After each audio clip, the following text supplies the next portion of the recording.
Last year you did 16 million in sales. You've been around for like 2 and a bit years. You're fully bootstrapped. This is crazy. Definitely don't have a scarcity marketing technique in my brand, and I want to make sure that people know that. I started documenting the process of like owning this business. We had launched sweatshirts. Transparently, we made like $40,000 that day. We did a pop-up in New York in November. People lined up for 6 hours. I think having a solid launch strategy has been super helpful for us. Hey business besties, welcome back to the Female Founder World podcast. I'm Jasmine, I'm the host of the show. I'm the person behind all things Female Founder World.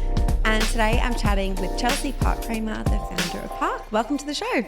Thank you so much for having me. I'm honored to be here. For people that don't know Parke, what are you guys doing? We are creating, number one, most importantly, a community and also clothing that make people feel comfortable, that they want to wear from morning to night, and just making everyone look chic. And that's what you're wearing now? Yeah, what I'm wearing now. Everyone watching on YouTube? Yes. We love it. I'm going to give some milestones so I can like brag for you in the beginning. You. You've been around for like 2 and a bit years, so really new. You're fully bootstrapped. Is that right? Yes. Yes. Amazing.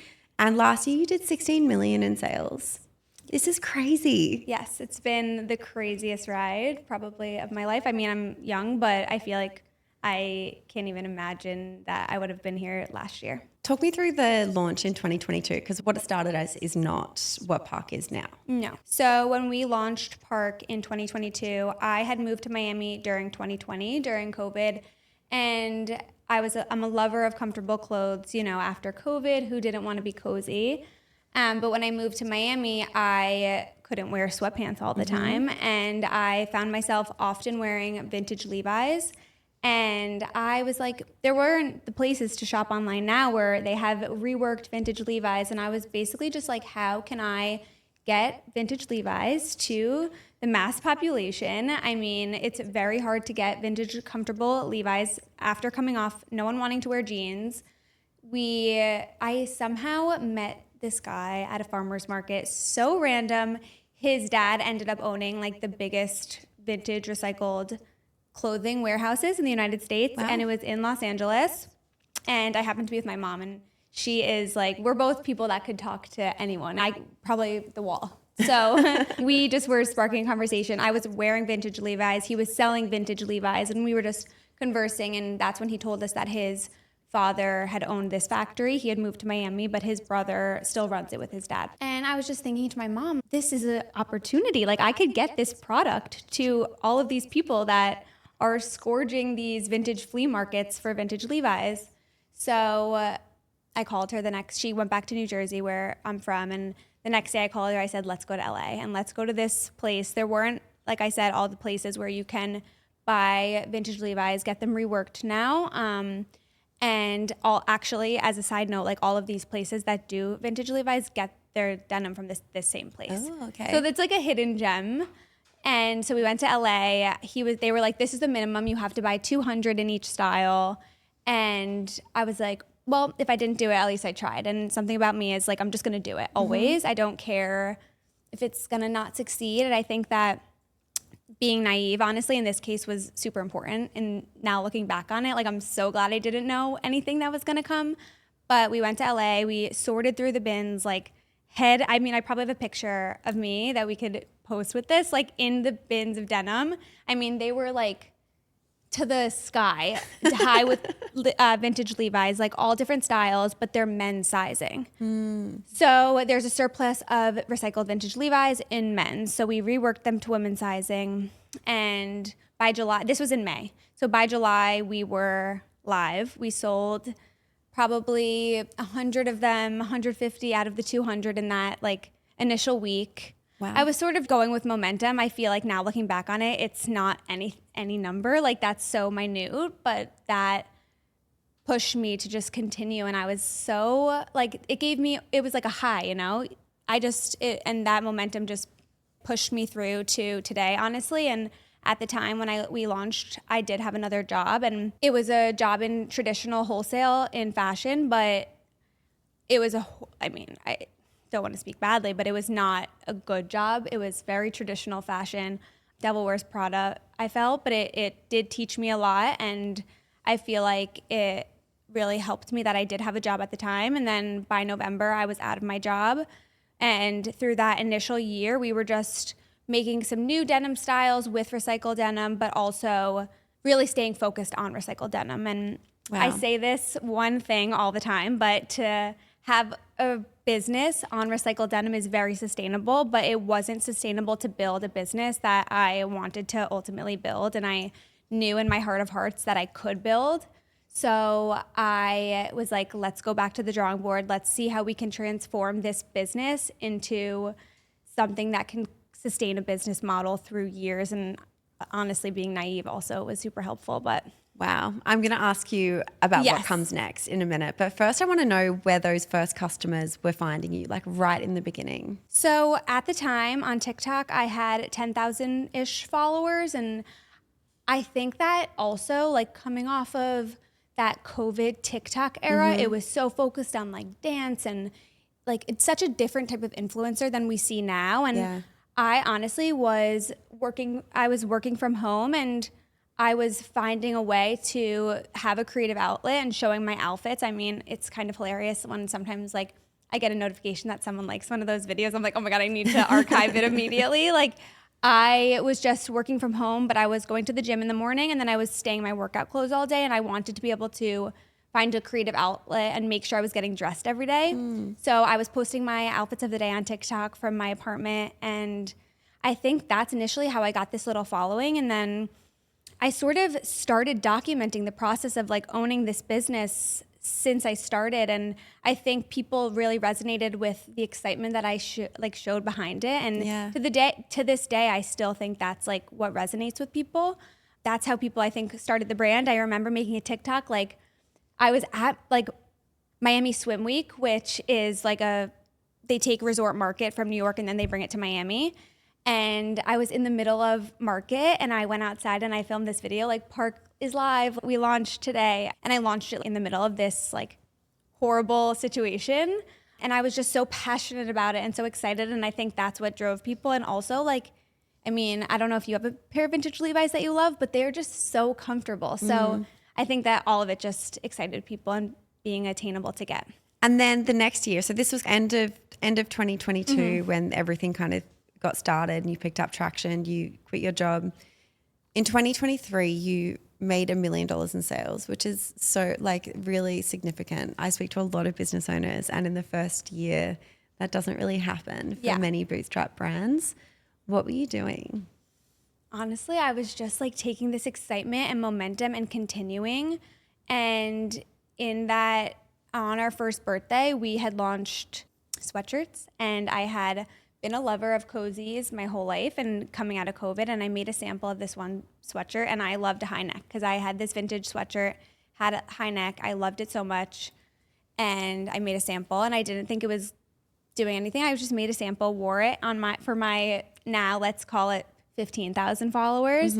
And I mean, all the excitement was like, make it, make it, make it. I was like, okay, you want me to make it? I'll make it. We made it. We sold it on our first birthday on July 15th, 2023. I remember I was sitting in the airport for that launch. I was going somewhere in the summer and I went to the airport early for the launch. And it's so funny to think back on it now because I could never go to the airport for a launch. Like it just would never happen. But I was in the airport and I remember tears were just streaming down my face because the sweatshirt sold out so fast. And I just never experienced something happening like that. I think transparently, we made like $40,000 that day, which I thought that was like the most possible that we could ever do. And I was so just perplexed by the idea that this was a thing that people do. And I was so excited by that. And so we launched sweatshirts in the summer of July the following year. And at that same time, though, we were in the back end developing denim to make sure that we could continue that with the business.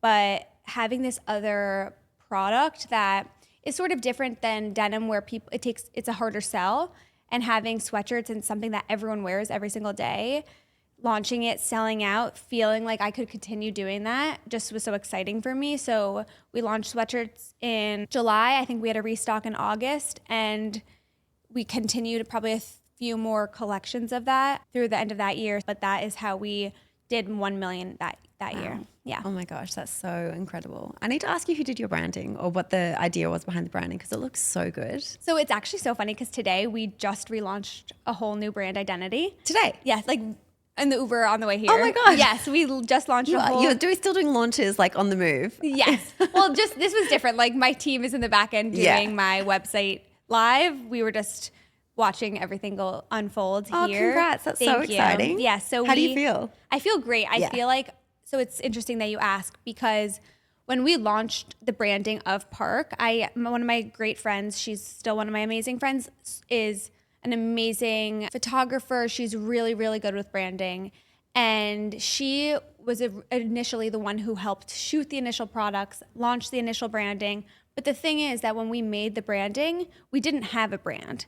So I felt as if like we were using this branding that obviously has been elevated through the past couple of years, but we were using a branding that had no tie to what we're doing. Yeah. So for me, as an aside, like everything I like to do is with intention. And so I did feel like the reason that I wanted to move to a new brand identity was that I wanted it to feel intentional. I wanted it to feel like we are making this product and this is why this is our identity. I mean, it's not like I wanted it to match and be really cohesive and make sure that our full branding suite was aligned with our values, also with our colors and all that. So that's how we launched our initial branding. But today we relaunched our new branding, and it is much more cohesive, I think, with the future of Parke. Okay, 2024, this is the big one. You did 16 million in sales and so much happened. You blew up on TikTok and Instagram, I feel like personally, and also on the brand account as well.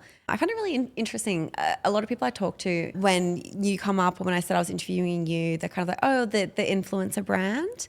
Yeah. And I'm like, it's not really. Like, she became an influencer as you were building the brand. Like, it's not like you built this big audience and then launched to it. So I find that, like, I don't know, an interesting like perception that people have about the brand. And I think it's because of the way that you show up as the face, and you're so good at that. You're like this inbuilt like creator and spokesperson for the brand, which is such a superpower.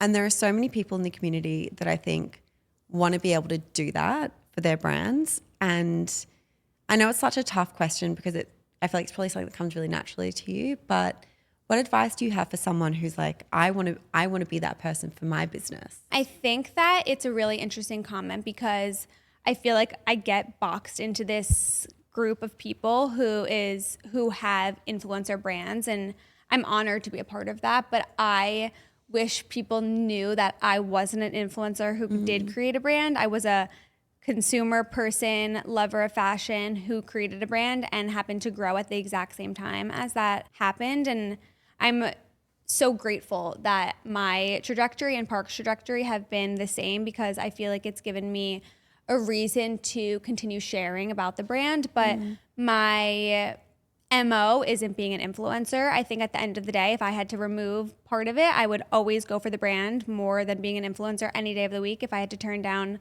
a partnership or something, I mean, I've had to turn down partnerships because I'm not going to do a partnership with another like brand because of that. And at the end of the day, Parke is what's most important to me. But I think that it's very dependent on the person, because at the end of the day, I don't think that everyone wants to share their story necessarily, but that has helped me tremendously while sharing my life in creating Parke has gone hand in hand with the brand launching and becoming successful. But I think that it's important to know that you don't have to share your own personal life to have a brand. And I think that there's so many other ways to do it. But I think that if it is what you want to get into, it's important to be super passionate about it, because I feel as if my passion, and if I wasn't wearing Parke every day and I wasn't showing my morning to going to sleep and also including Parke in that, I feel like people wouldn't want to follow, or people wouldn't care much, because I feel like there are a lot of creators with brands, but they're not ever wearing their brand. Yeah. So, and I think that also is why some brands do fail. I mean, I think that if a creator has a brand and they don't want to be using the brand or wearing the brand or eating what they're making, there's no reason to do it, in my opinion. And unless you're locked in for that, I think that is what hurts a lot of people. How do you choose what you're going to post personally and then what's going on the brand account? So I think it's sort of interesting because I feel like we have two separate accounts for the brand that I'm like a leg of the brand. Usually we keep all assets like for launches and more aesthetic things on the brand side, and more mine is like into the nitty gritty. Maybe it's like more of my personal side of what's going on rather than the brand showing the launch, the marketing strategy. Like our marketing rollout strategy pretty much is the same for every launch. So we can get into that a little bit more, but that is pretty much what we keep going on Parke. We sometimes add in a few fun TikToks or stories, but usually it's like about each launch or about the brand, and mine is more like about the back end, about where I'm going or going to shoot a collection, what have you. You do it so well. If Thank people you. don't follow you and the brand account and you're listening or watching, go and do that now, because I really do think it's a masterclass on content ideas, tone, like how to split what goes on the brand, what goes on the personal. You just do it really, really well. As you're talking, I just looked down at my notes and I've gotten big letters here, never spent $1 on ads. And I know this is something that the Female Founder World Business Bestie Group, they're going to be thinking about when they hear your numbers. Like, but how much did she spend on ads? And so I want to call this out, that you've never spent $1 on ads. Your wholesale strategy is not a huge part of your business. So it's really coming through your marketing efforts, your brand, your community stuff. We've spoken about community a little bit. Is there anything else that's like missing from what we've talked about that's helped you drive this organic online growth? I think having a solid launch strategy has been super helpful for us in growing the brand, because at the end of the day, well, two things. One, every single month, at the end of the month, we send a monthly recap where I write a little note, and then we share basically everything that happened this month. We share some inspo, and then at the end of that has a little calendar of the next month. So on that, number one, our open rate for that email is insane, because our customer wants to see what's next. So first of all, they see, like, let's call it March. We had first of the month restock, which I want to talk about too. Then we had a sale for International Women's Day, but we didn't say sale. We just had like International Women's Day. And then we have our collection that's launching at the end of the month on there, so that people know what's coming. So then it's sort of interesting, because then people are super like on their toes, excited for the month. But then following the launches, we have a very specific marketing structure that we use, where on Thursday we'll post like an inspo-y photo and maybe one story set like introducing. Then Friday we'll do maybe two photos, like a kind of sneak peek from the collection shoot, and maybe another one and a small story set. And then Saturday we always post the line sheet, and then Sunday continue. And for our customer, they know that that's sort of the unveiling of the collection. And I think that is really helpful, because it keeps things consistent, and it also keeps people on their toes, because they're like waiting to see. Smart. And then alongside that, like in the couple weeks prior, I start to tease on my personal social too. So all of that combined has sort of been our marketing strategy. And people are just taking notes while I you're know, I'm talking like, right now. if you need the actual marketing strategy, I'll help. But no, that's been super, super, like, I guess, signature to us. I know other brands have similar marketing have marketing strategies in general, but for us, this rollout has been consistent, if you will, on our launches through this past year. And we actually have a new hire starting for a marketing manager, head of marketing. And so I'm curious to see if she has any ideas on to change things. But for now, it's been pretty much consistent with us. And also we usually launch on Tuesdays at 10 a.m. Eastern. So also that time. So people know, Yeah. they know the format. I think that's, really smart. I actually just wanted to ask about pop-ups as well, because you did 3 last year, 2 in New York, 1 in Miami at the end of the year. Talk me through how they worked. Yes. What the impact was, what the vibes were for you as the person who was kind of like bringing this to life. In 2023 and to the beginning of 2024, we were doing pop-ups, a few pop-ups. Like I'd say we did 1 in New York, we did 1 in Dallas, we did 1 in Charleston at other brand stores. But I looked at my sister-in-law, who is our COO, and she is alongside me with everything. And I was like, why are we doing pop-ups at these stores? And there's a line around the block for our product at another store. Like we could do this ourselves. So we did a pop-up in New York in November, in Dallas in December, and we did March in Charleston. But after December, I was like, we need to do this on our own. I'm so done with having people like, I just want to be able to capitalize it on ourselves, like, and have more time. And be like a branded moment for you guys. Yes, and I thought it was so cool. And so we started planning New York for May. And mind you, our space was like 400 square feet. Like I was like so nervous. We were taking a chance. I'm like, whatever, it'll go fine. If some people come, if some people don't, it's a great moment for branding. Also, like to sort of announce ourselves as this up and coming brand. Because I feel like before then, people might have not known us as much, like especially, I don't know, interactive is so valuable. So we had this pop-up and we had people lined up for 6 hours every day that we were open. I mean, people waited in line all day. And I was just like, oh my God, we don't have enough space. People can't get in. I felt bad turning people away. And from that point, I was like, well, we need to do another one in September. We did basically the bookends of summer. We did the weekend before Memorial Day and then the weekend after Labor Day, both in New York. We did it like 4 times the size in September in New York City. And it was just as successful. People were getting there at 3 a.m. to wait in line. It was wild. I cannot believe that people were waiting to do that. And then we did Miami in December, which was fantastic.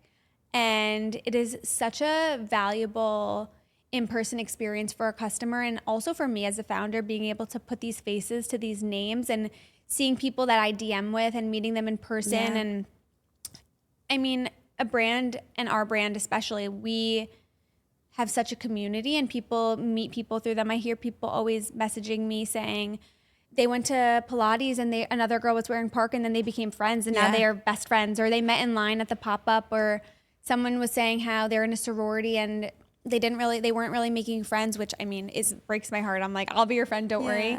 And she was wearing Parke and then she became friends with other girls. And I mean, I'm just sitting in my house crying because that just touches me so much. Being in person with our community is invaluable. So that has been the most special part about pop-ups, and also just, I think it's also just really clever for anyone who has an e-commerce brand to just find ways to make yourself feel really tangible and like bring it into the real world. Yeah, it's amazing, and it's also such a fun way for a moment because I mean, marketing is everything, right? So getting to have that marketing moment is also so amazing. And at the end of the day, we can only have, let's call it 5,000 people in a 4-day period, but online we could have 80,000. So at the end of the day, doesn't make sense for us to have a physical location, but being able to do that so often is amazing. And we are actually doing it again in New York in May for our basically 1 year after our first one. And in this insane space that I cannot wait. It's like so grand, and it's crazy to see how we came from this little 300, 400 square foot space to this, I don't know, 4,500 square feet space. Oh, wow. And it's That's amazing, yeah, Chelsea. I'm so excited about that. That is so cool. Okay, I want to fast forward a little bit. October last year, you had your collab with Set, sold out predictably, like of course it did. I want to talk about your relationship with Lindsey and Mentorship, because she's been someone that I've heard you talk about. You came to Summit last year and you were on stage with her, and I feel like you guys have this really amazing kind of like peer mentor relationship. How did that start? It's sort of funny because now looking back, we had followed each other, I'd say, for a little over a year and a half. This started as like an Instagram friendship, like a TikTok friendship? Instagram friendship, which is, I love. I've met so many people. I have Instagram. so many friends that are just DM I feel like friends. you even, but not 2025 Valentine's Day, 2024 Valentine's Day. We also had a similar situation, which on 2 different scales. I mean, one, we were a small business and now we're like a little bit bigger.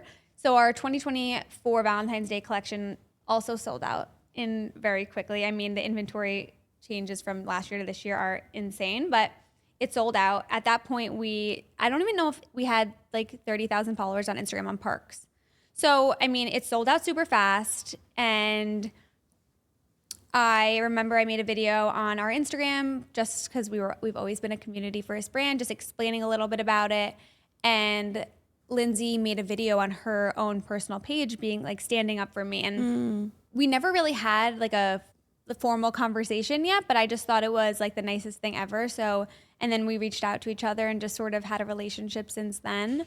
I think that she is one of the best people ever. And it's been so nice to have someone that has been in my position before. And it's really, really isolating because at the end of the day, like I am still a 27-year-old girl doing something that I've never done before. Yeah. And I'm just learning and figuring it out. And someone that has been in those shoes before, it's so special to have someone that I know I can go to and ask anything from like across the board and get that advice. And I hope to one day be able to do the same for someone else because it's been so helpful. I mean, for the randomest things to something about, I don't know, someone's contract has been so helpful to get her advice on because at the end of the day, like I said, I'm just doing this for the first time. So it's nice to have someone who I can look up to and can help me.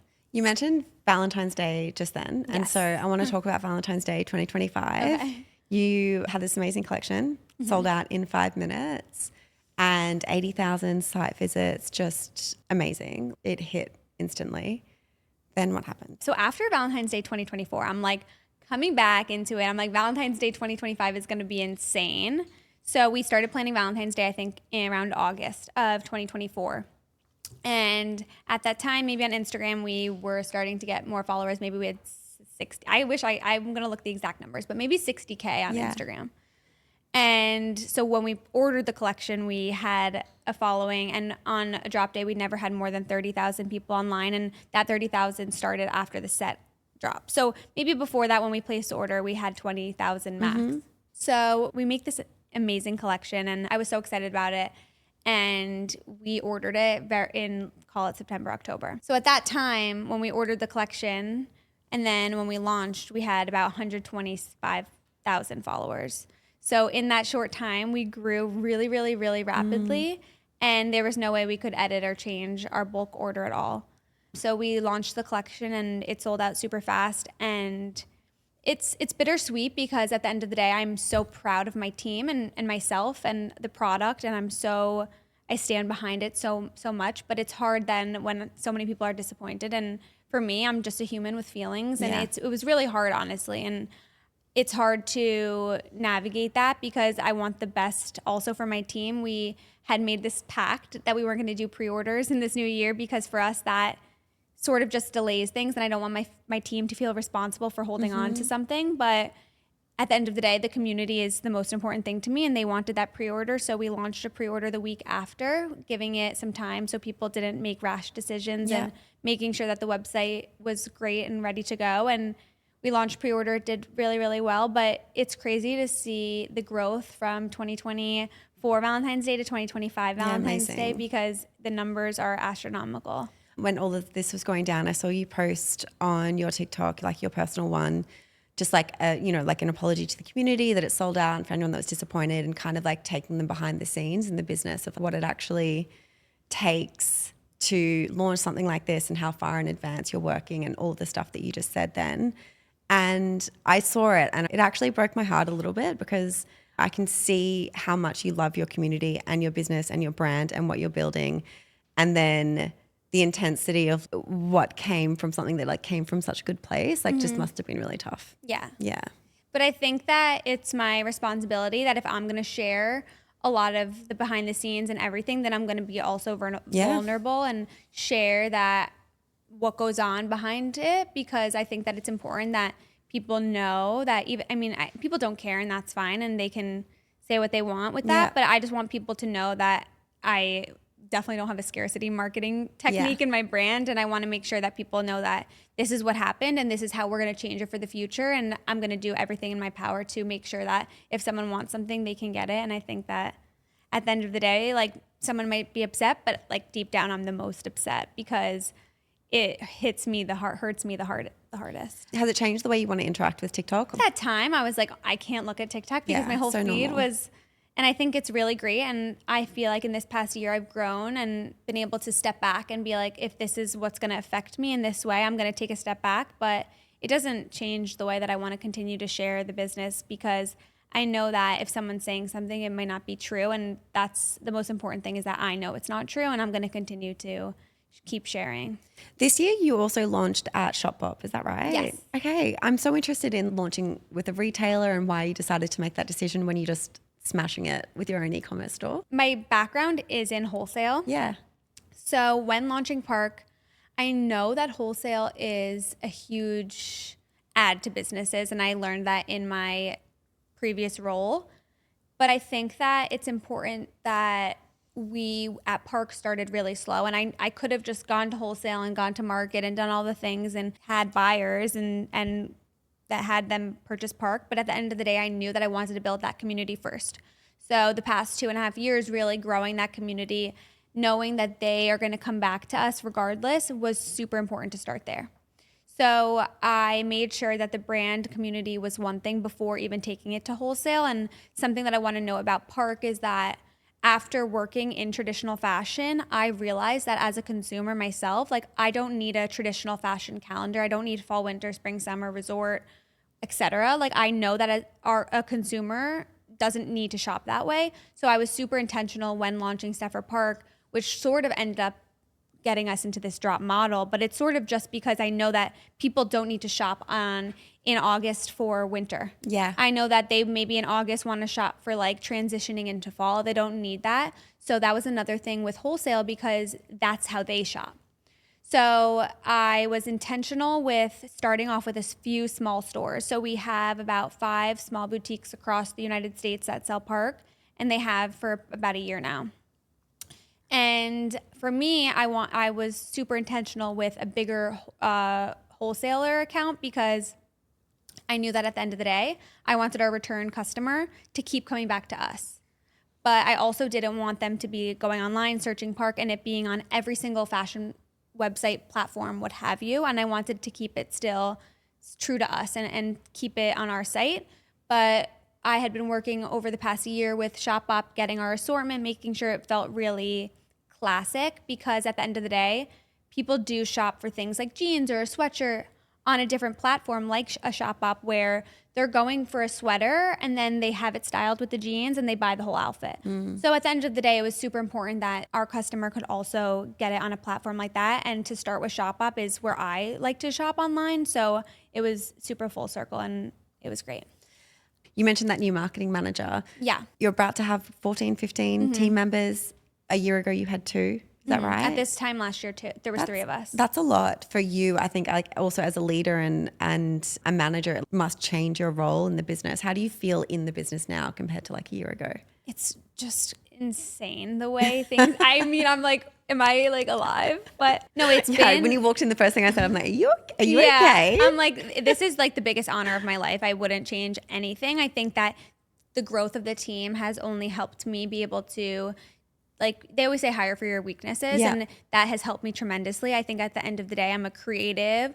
I mean, my yoga teacher said to me the other week that, why don't I close my eyes during Shavasana? And I was like, there's way too much going on up there. If my eyes are closed, it's game over. Like I'll have to leave and take notes, but I get crazy ideas at all times. So I'm a super creative person, and hiring for a team of people that are organized, people that don't do what I necessarily do, has been so invaluable. I started the company with my sister-in-law, who is my bestest friend in the whole world, but honestly, and we've never gotten in an argument about one thing for the brand to this day. And I think at the end of the day, she is the most organized and I am a creative, and the mesh of the two of us together has helped us achieve to where we are today, and being able to continue to hire for things that are her weaknesses as well and my weaknesses has been invaluable. And I think that it's been hard to grow a company and grow a team, because at the end of the day, this is all, like I said, my first time doing this, but it's been so nice to create a team of people who,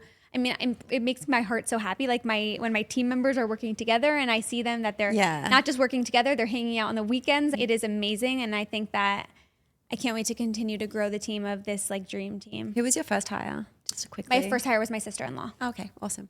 Yeah. Okay, last question for resource recommendation. Something that people who want to build, like you're building, or up level as leaders, business owners, what's something that's helped you? It could be a habit, it could be a book. Yeah, a habit just in general. I like to start most days with movement. And I think that for me, I don't work out to be a specific size or what have you. I work out for my mental health, and for me to be the best boss, business owner, sister, daughter, fiance. I mean, that has been something for me my whole life that has been consistent. I was an athlete in college, and being able, and that structure in my day, always working out first, I mean, just sets me up for success the whole day. And obviously the weekends are a different story, but during the weekdays, that's super important for me, and it gets my mindset in the right spot for the rest Chelsea, of the thank day. you so much for coming on the show, Thank you and for having massive me. congratulations on everything you're you. doing. It's very cool.